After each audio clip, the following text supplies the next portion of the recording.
Hey everyone, buckle up because today we're going deep, really deep into a career that I think a lot of you are going to connect with. We're talking about social services policy. It's all about turning compassion into action. And we're using RoleCatcher today as our guide. It's a good one, yeah. It's Oh, about being a voice for the voiceless. yeah. It really is about crafting policies that can truly make a difference. Okay, so let's break this down. RoleCatcher describes a social services policy officer as someone who researches, analyzes, and develops those crucial policies that impact individuals and communities facing challenges. Right, right. So we're talking about issues like access to healthcare, affordable housing, um, support for seniors. Yeah. These folks are on the front lines of making those systems work better. And what's so fascinating about it is that it's not just about crunching numbers. It requires a deep understanding of the human impact of these decisions. These officers are often working directly with people, understanding their needs and making sure those needs are reflected in the policies they create. It's that bridge between, research and reality. It's like being a detective, Yeah, an architect. I like that. Right, you're uncovering the problems and then designing solutions. Yes. RoleCatcher specifically mentions working with children and the elderly, two groups that often rely heavily on social services. Absolutely. And while they highlight the immense reward of making a positive impact, which, let's be honest, is a huge motivator in this field, they also don't shy away from the emotional weight of this work. We're talking about potentially dealing with heartbreaking situations, navigating complex social issues, advocating for those who might not have a strong voice of their own. That makes a lot of sense. It's about being tough-minded but tender-hearted, right? You need that balance to really thrive in this field. So for those of you who are intrigued and thinking, okay, how do I actually get started? RoleCatcher lays out a pretty clear trajectory. Yeah. It often begins with internships or entry-level positions where you're assisting with research, digging into data to identify trends in areas for policy development, basically learning the ropes, building a solid foundation. It's like an apprenticeship, really, for social change makers. You're Yeah. getting that hands-on experience, seeing how things work on the ground level, absorbing knowledge from, more seasoned professionals. Exactly. And as you gain experience, you can progress to, more senior roles, taking on greater responsibilities, leading research initiatives, and even designing and implementing programs. So it's not just about analyzing data, it's about turning those insights into like actual tangible change. Precisely. And speaking of tangible change, RoleCatcher actually shares a pretty powerful anecdote from a social services policy officer working in child welfare. Okay.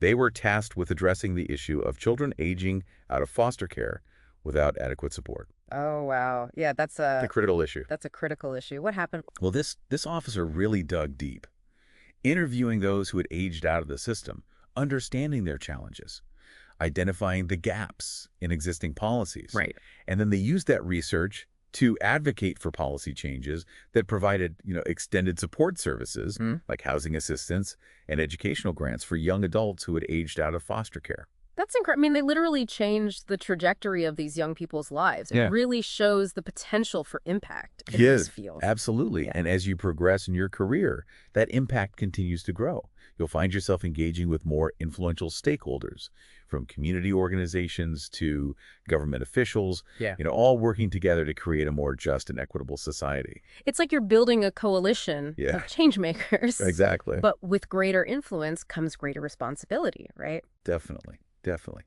As you climb that career ladder, you're not just responsible for your own work, but also for mentoring and guiding junior officers, sharing your expertise and fostering the next generation of social service leaders. It becomes a cycle of positive impact. I love that, paying it forward. RoleCatcher also talks about the importance of continuous learning in this field, which makes sense considering how much the social services landscape can shift and evolve. Absolutely, yeah. They highlight the value of pursuing certifications, like a certified social worker, CSW, or a certified public manager, CPM. Okay, so those certifications, they're like badges Yeah. of expertise, right? But what makes them so valuable in this particular field? Well, a CSW, for example, demonstrates specialized knowledge and skills in social work practice, which directly translates to working with individuals and communities facing challenges.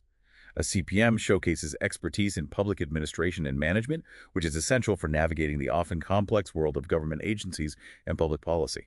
So it's about, going deeper, specializing your knowledge, and gaining those credentials that really make you stand out. Exactly. And don't underestimate the power of networking. Right. RoleCatcher really stresses that, the Yeah. importance of attending conferences, joining professional associations, connecting with others in the field. It's not just about adding lines to your resume, it's about building those relationships, sharing insights, learning from each other's experiences. It's like that saying, if you want to go fast, go alone. If you want to go far, go together. It sounds like collaboration is key in social services policy. Absolutely. And, it's not always easy. RoleCatcher doesn't sugarcoat the challenges of this career path. Yeah, they talk about the emotional toll, but what about the day-to-day realities? What kind of hurdles do social service policy officers often face? Well, for one, there's often that, frustrating bureaucratic red tape to navigate. Oh, I'm sure. Think about trying to implement a new program. You might encounter, resistance, funding cuts, or just a mountain of paperwork. Ugh, passion projects versus paperwork battles. Not exactly a fair fight. Right. And unfortunately, limited resources are a common challenge. Yeah. Social services often rely heavily on government funding and grants, which would be, unpredictable. Right. Policy officers often find themselves doing more with less, stretching every dollar, and advocating fiercely for the needs of their communities. It sounds like you need a healthy dose of resilience Yeah. to thrive in this field. Knowing how to navigate those challenges, secure funding, and fight for what's right. Absolutely. But here's the thing. Despite the challenges, the rewards are immeasurable. Right. Knowing that you're making a tangible difference in people's lives, that you're contributing to a more just and equitable society, that's incredibly powerful and motivating. It's about connecting your head and your heart, right? Mm-hmm. Using your skills and knowledge to serve something larger than yourself. So for all of you listening who feel drawn to this path, what parting advice would you offer? I'd say first and foremost, identify what truly ignites your passion. What social issue keeps you up at night? What population do you feel most compelled to serve? Because that passion will be your fuel, especially when things get tough. Then never stop learning, connecting, and pushing for progress.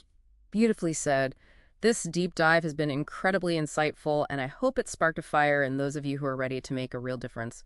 Remember, a career in social services policy isn't just a job, it's a calling. Go out there and be the change makers the world needs.